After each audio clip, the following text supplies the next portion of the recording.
of Extra Bases here in West Palm Beach as it is day 2 of spring training for the Astros. Jason Bristol, Jeremy Booth. Day 2, we saw some of the heavy hitters arrive. Carlos Correa, Christian Walker both coming in. Carlos Correa, man, he is so happy to be back in Florida at this facility and not somewhere else because he has spent so much time here. Yeah, he helped build this place. I mean, to be honest with you, that run the Astros had and growing up in this organization, #1 overall pick, he's one of the guys that just, yeah, there was a lapse, but he really wanted to be here the entire time, never really wanted to leave Houston. He had to do what was best for his family financially. It got worked out. He's an Astro. And now let's hear from Joe Espada. Here's Joe Espada meeting with reporters, including me, earlier this morning on day 2 of spring training. Questions? Dana had mentioned, I think last week, that Pearson had an elbow cleanup done. Just kind of how far behind is he, the other guys coming into camp? Not that far behind. Not that far behind. The goal is trying to get him in the game during spring training, but he's not that far. If Carlos showing up today, how big of an impact did he have last year on leadership when he rolled in the clubhouse? Yeah, very, very. I've talked about it a lot. How important he is to this organization and to those guys in there in that clubhouse. When he came back, he felt like he never left. And we got some work to do. I think this is a very important year for us as a club, and I think he's one of those pillars that will help us get back to the postseason. First day impressions. Excuse me? First day impressions from yesterday. You know what? Physicality on our pitchers. There's a bunch of big dudes, and they throw really hard, and they got some really good stuff. Get those guys to throw the ball in the zone. They got wipeout stuff, and then they're going to make this decision very hard on me the next 6 weeks. Is that your first time seeing Eli in person? Yes, that's the first time I seen him in person. Just it didn't take that many pitches for him just to get what he needed. 16 pitches, all fastballs, and we just kind of learning what he needs. He threw and then he sat for 10, 15 minutes. He didn't need, kind of low maintenance. So now is the next step will be to map out his first start this spring. So we'll communicate that with him to see what's the next steps. What did you see from Josh Hader yesterday? He played catch in the outfield. There was not much intent, but he looks good. He came in today, feels really good. So he's going to participate on PFPs today. Is there anything you guys have had to do with Ime just to have him fit in a little better? Culturally, anything he's needed that you guys have had to implement? You know what? I think so far we're just trying to get to know him and make ourselves available for him. But so far it's been smooth. I think he's got a pretty good idea of what he wants, what he needs, and players are kind of going over to him and asking him if they need anything from him.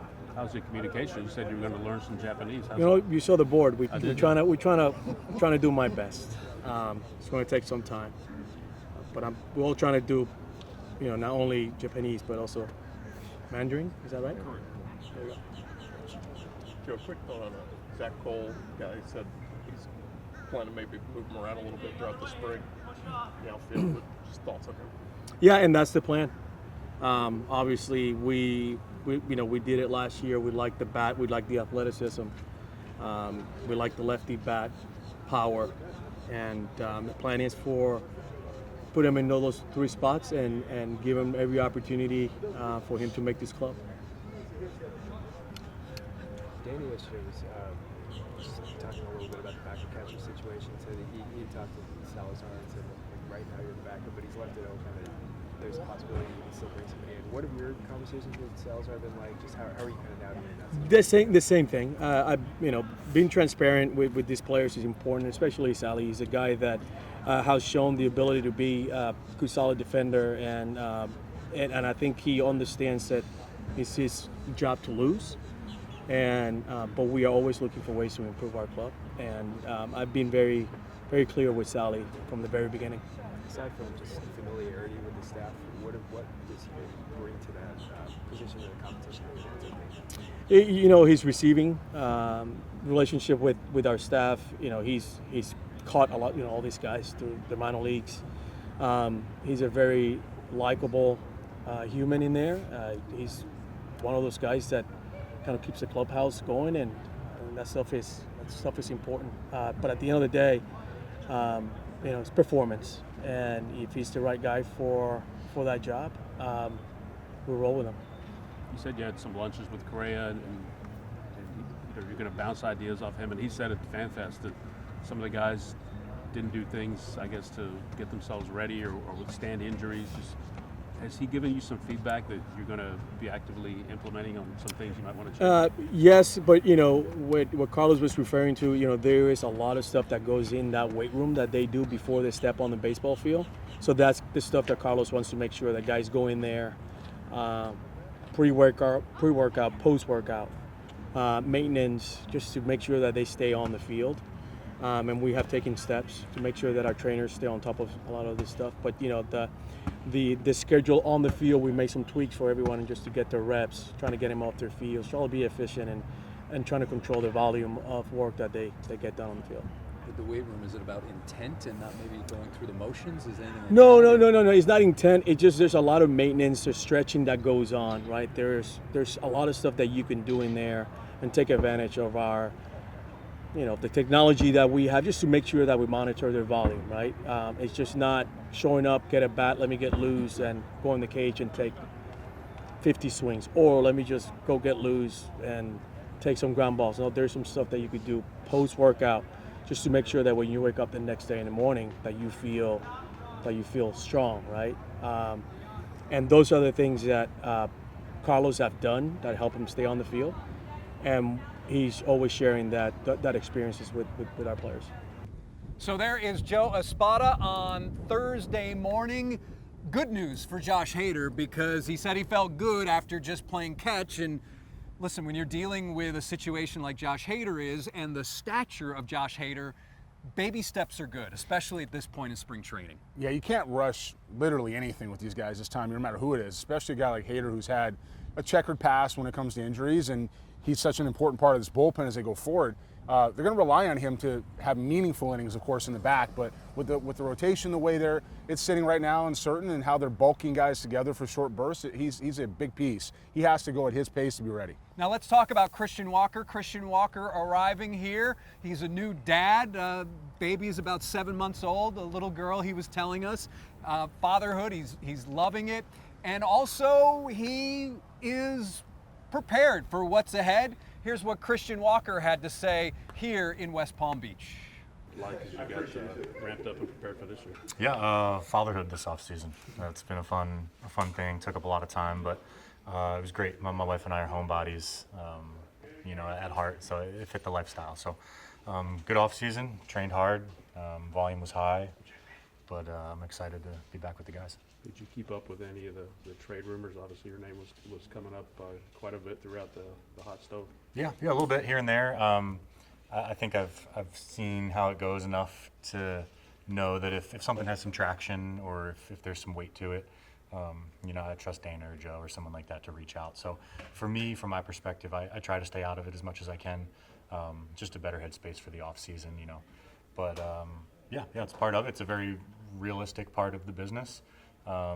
But as far as I'm concerned, this is home, and I'm looking forward to this year. So I take it from that comment that Dana and Joe have not reached out, and that nothing has gained that much traction where they would reach out to you. No. I obviously I couldn't answer for them, but like I said, the communication has been solid. I'm planning on playing first base this season, and very much looking forward to it.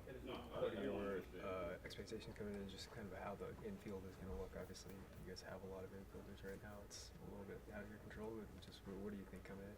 Yeah. I don't necessarily like talking about the past or anything like that, but my time in Arizona, we've had some similarly, put together teams where there's some guys that can do a bunch of different roles and wear a few different hats. I think it can be a great thing for a team. I think more weapons is always a good thing. We're talking about potentially, what to do with another really good player and a really good bat and a high value to a team that won us a lot of games last year and is going to win us games this year. So, call it it's a little bit of a puzzle, but I think it's gonna make the team stronger. I think it's very much an all-in mentality, and it'll be fun. When you look at last year, and I know you didn't like to talk in the past, but when you assess it, do you feel like maybe you're putting too much pressure on yourself or anything like that? Big free agent deal and all that kind of stuff, or just it's baseball and sometimes it's. Yeah. I think it's for me. It's more that category. It's baseball. It was it was a tough first half for sure. I'm not gonna deny that. And I think the second half things started, falling back into place. And it's hard to sit here and say maybe why or what. I don't think it was any of the situation. I think for me it was just about my swing. I had a hard time repeating some moves. Spent a lot of time in the cages over the course of the season and this off season, just trying to figure some things out. But I feel like myself, and I'm excited for another season. So you have figured it out, you think? Yeah. I mean, hopefully, right? Yeah. For the first 25 games or whatever. And it's why it's such a great sport, man. It's difficult. It's I'm in the category of like. I think that's why I'm so impressed when guys come out and just throw out the same year every year. It's what we do is hard, and it's just because you did it last year, the year before, doesn't have any effect on this season or the next season. So, when guys just throw out 300 with 30 homers every year, it's like, man, that's I got nothing but respect for that. But it's a humbling game, and I'm very much looking forward to a bounce back. As you took stock in the offseason and you looked at the first half as opposed to the second half, what differences, if any, did you see maybe in your mechanics and pitch selection, anything like that? Yeah, I think I was starting my swing from a better spot. I think my posture early, I had a hard time controlling my forward move and my leg kick.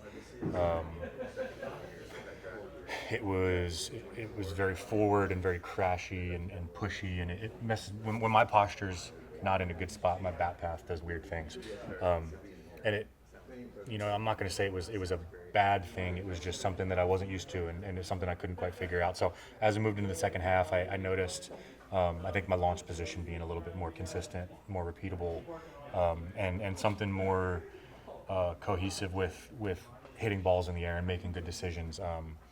Feeling very downhill, it speeds things up. It's hard to make good decisions. It's hard to feel on time. So just launching from a more consistent position and giving myself a better chance. This offseason, then, was it more about maintaining that, or did you make any sort of changes to enhance what you found? Yeah, there's always ways. I think spring is such a fun time of the year because you kind of get a chance to test what you've been working on all off season. Playing with a little bit of a toe tap timing wise. I've done similar things in the past where I've done no stride, I've done a bigger leg kick. For me, it's just a timing window. My swing is still my swing, but if I can land in a more consistent position and maybe a more calmer position with a little bit more control, maybe the decisions are a little bit better, maybe the timing's a little bit better, and you got some more options. So, like as far as adjustments and what I worked on, just that consistency of starting my swing from a better position more often. You've prided yourself the last few years of your career being an everyday player, being a guy that posts 150, 160 games a year. It would seem with this roster construction that first base would kind of have to become sort of a timeshare, just given the entrenched members around the infield. Is that something you're open to? Are you open to sharing at bats, having a timeshare, or maybe something to where you aren't an everyday player?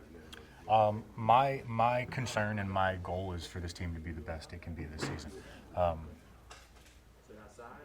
All of us want to play every day. Every single guy in this clubhouse wants to play 162 games.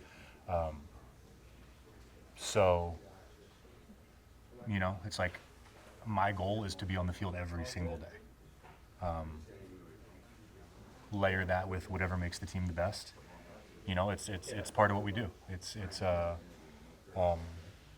I'm here for the team. I'm here to win a World Series. Whatever happens in between now and winning that World Series is the way it is. We'll be all right. But like I said, my goal is to play every day, be the everyday first baseman. That's kind of where I'm at with it. What's been the best part of fatherhood? Good question. best part of fatherhood. Feeling like my daughter recognizes me. She's a fun age. She's about 7 months now, so like feels like a tooth is gonna pop through any second. She's just crawling a little bit, but when you walk in and she smiles at you or something like that, it's great. It's been fun. The clubhouse DJ position is open, it appears, and you expressed some interest last year. And I know you were new, but is that something that you may put your name into the hat, and who ultimately would decide it? Yeah, that's another thing I've been working on this offseason. Really making sure I got some versatility in the playlists. But yeah, Doobie's not here anymore, so yeah, I'm very much prepared to take over that position if the guys will have me. What did you? I mean, you said he's not here anymore. You guys added a bunch of pitching. What did you think of the moves that were made this offseason? What do you think, kind of this not new look team, but there's a lot of new faces. Mm-hmm. Yeah, I think it's a good thing, right? Like we got nothing but trust for the front office and the moves that they're making. I think everybody has a vision. It always stinks when one of your friends goes and plays for another team. But that's just part of being around somebody for 7 months every day. But yeah, I like it. I'm confident. I think the team's going to be really good. Did you have any relationship with either the two new hitting coaches? No, not too much of a personal. Playing against Victor a while in the West with his time in San Diego, but nothing, no personal connection with either one. Any of the new guys that you've had previous relationships with, new teammates, or that like a little stronger than others, or? Yeah, I have to think about it a little bit. Dude, I've been going through the roster figuring out who's played with. I know. So. I feel like you play against guys so much. Yeah. Sometimes it blends with who you've played with. But yeah, it seems like a solid group. Don't know any Japanese? What's that? Japanese? You know any Japanese? No, fortunately, I missed going over there. I thought about it a few years ago, and I didn't have to, so that was a good thing. Motivation, I think about the guys. Like a lot of where I draw motivation from is for the guys in this room, the guys in the clubhouse. You think about working out every day and staying disciplined. It's like because I know that Correa is doing the same thing. I know that Payne is doing the same thing. So you want to be there for your guys, and you want to be in a good spot and prepare for them because you owe that to them as a teammate. So I want to be here.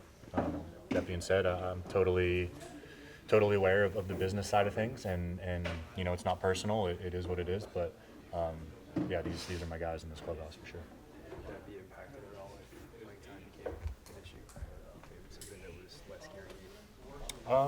I don't know. It's hard to say. Like to think. Find your place to be humble and do what's best for the team. I don't see my mentality changing too much. One, that stuff on defense. The defensive metrics last year didn't. I mean, I watched it and I did not think you were as bad as the defensive metrics maybe said.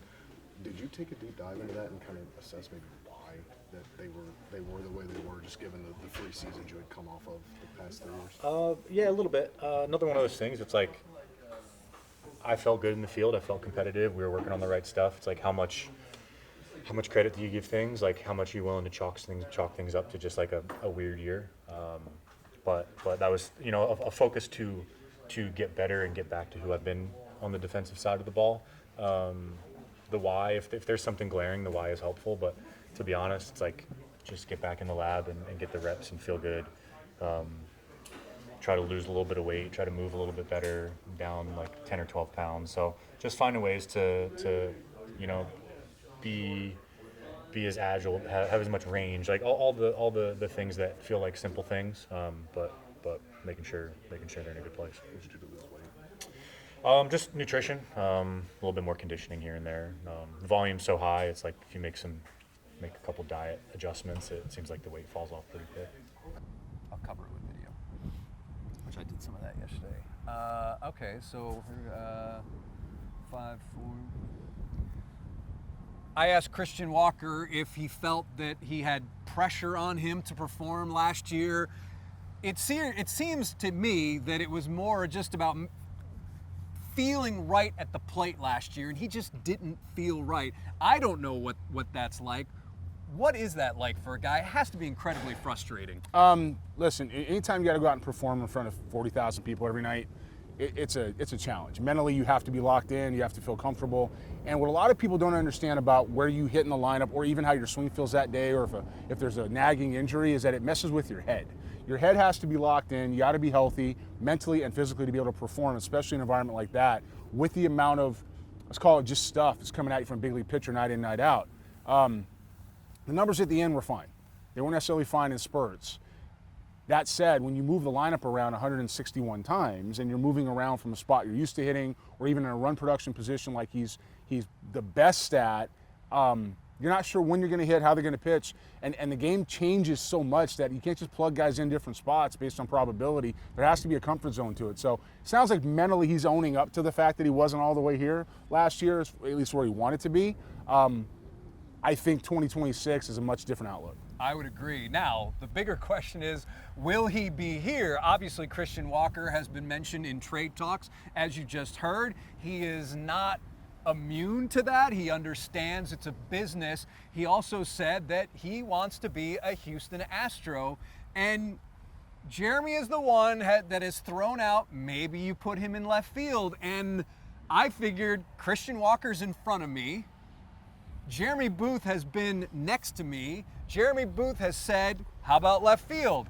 I put all of that together and flat out asked him, what about left field? So let's hear the answer. Bob, maybe left field, is that something? Are you just a first baseman? And No, I've played left field in the past. No, I know you have. Yeah. So, My time with Baltimore a little bit, and then is that something Arizona a little bit. Would you feel, if they asked you, would you be in the team player?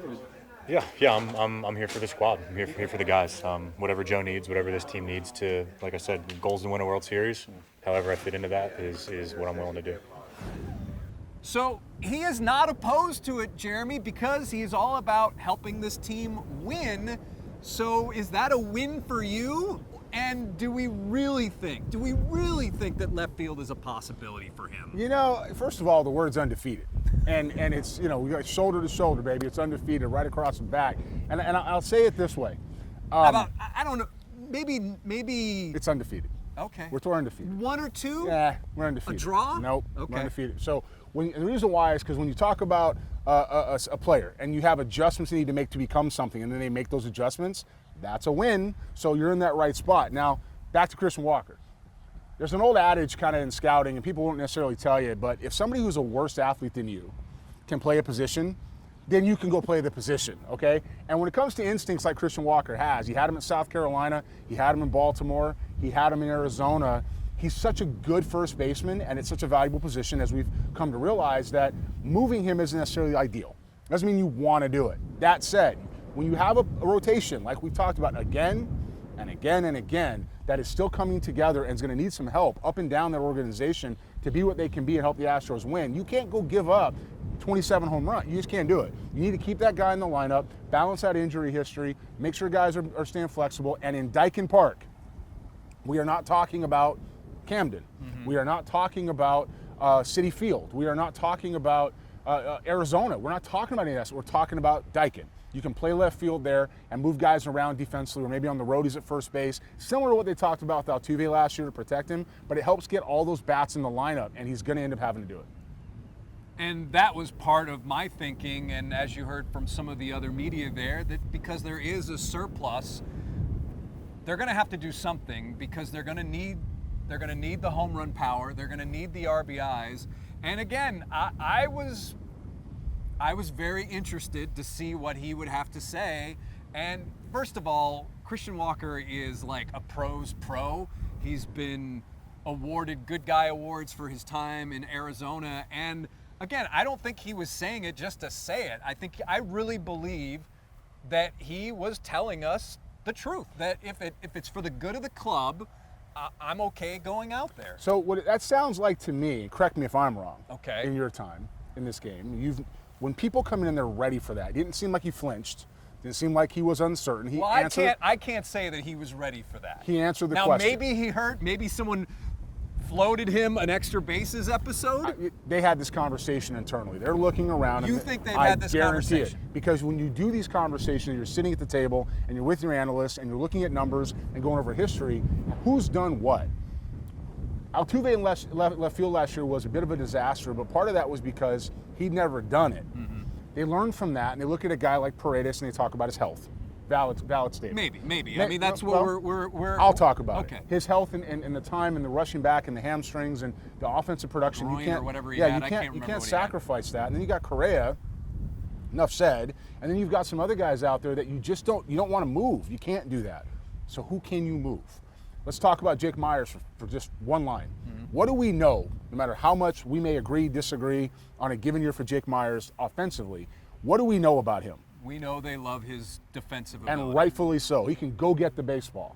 If you've got a center fielder like that, and you've got Cam Smith who plays in right field in profiles, you turn around and you get a guy like Christian Walker who can stand out there, make the routine play, take fly balls, and who's done it before. He did it in the big leagues. He's done it in the minor leagues. He did it at South Carolina. I saw him do it back in the day before he was drafted in 2012 by the Baltimore Orioles in the 4th round. And the thought process is that I know he's older. I know it's his time of his life, but you've got to protect these legs. If you look at the lineup, do you want to take out Correa? No. Do you want to take out Paredes? No. Do you want to take out Alvarez? No. Do you want to take out Altuve? No. Do you want to take out Walker? No. We talk about extending the lineups, having guys who can produce runs in any given situation. You now have 6 guys that can do that. You have 6 guys who can do that. You have Pena, Altuve, Correa, Walker, Alvarez, Paredes, and then you can get to Diaz, and then we're Myers apparently. So why are we sacrificing outs there when we're going to struggle on the mound to get them? And you talk about discussions. Christian, having been in this game a long time, he values the transparency of the people above him. So Joe Espada, Dana Brown, it came up that when it comes to rumors and trade talk, unless I hear it from a Joe or a Dana, right, then, but when I do potentially hear it, then maybe it's got a little traction. And he said he had not heard from Joe Espada or Dana Brown regarding the possibility of being moved. He's not getting traded. I mean, it's just not, when by the time stuff gets out into the public sphere, it's so far watered down from when it started. There's, we talk about let's use the injuries as an example last year. There's some frustration, and rightfully so, about what they're giving up medically to the media. They don't have to give up anything to the media. They don't have to do that, and they don't want to devalue their product. But a guy like Christian Walker, who you're relying on, who when you're constructing your club exactly the way this group, this duo here, said they were going to do all year, said they were going to in the offseason, they've now constructed exactly that way. You're not giving up offense. You're just not doing it. You're going to out-hit people and out-slug people and see what the pitching does to patch yourself through. Of course he's not going to hear about it. They're going to find ways to have versatility conversations, find ways to say, hey, maybe we should do this, maybe we should do that, as opposed to, let's go trade Christian Walker for a maybe. You don't do that. We talk about him, I'll say it again, 27 home runs, hit about 250, and how many RBIs did he have? 90? Yeah, 85, 90. Go find me that somewhere else. It's so difficult to do in the big league level. Go find another place and then say you're going to plug that into Daikin. I don't see it. So they're not going to talk to him about it. They're not going to go ahead and have that conversation. Where trade conversations come from in this type of scenario is other members in the media who are speculating, which is the job. That's the job. It's part of it. And fans. Or they've heard from an agent or something like that. Who says, if you're not going to play my guy, move him. But him getting a regular at-bats isn't the problem. It's where are we going to put him? And as long as guys are in the lineup hitting 5th, they'll play wherever they need to help the club win, because you know what gets you paid? At-bats, production, across both sides of the ball, but especially in the box, get you paid. All right, so more questions answered on day 2 of Astros spring training. And of course, we will get more answers, and how these things will play out will evolve throughout our time here in West Palm Beach, and of course, the first part of the season. That's going to do it for another Extra Bases. For Jeremy, I'm Jason. As always, thanks for watching here on KHO 11+.